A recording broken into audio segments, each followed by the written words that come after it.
In lesson number 22, with the help of ending sound and status, we translated the sentence Sa'ad al-Mudarrisu Twaliba as the teacher helped the student.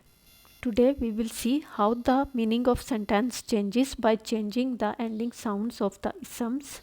If we write al-Mudarrisa instead of al-Mudarrisu and at-Twalibu instead of at-Twaliba, the sentence is Sa'ad al-Mudarrisa Twalibu.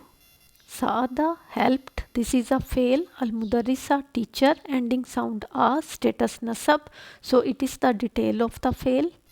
At-Talibu student. It is ism with ending sound u. So its status is rafa, and rafa status is for the ism which is the doer of the fail. So student is the doer of the fail of help, and whom he helped is the detail teacher. So student helped the teacher.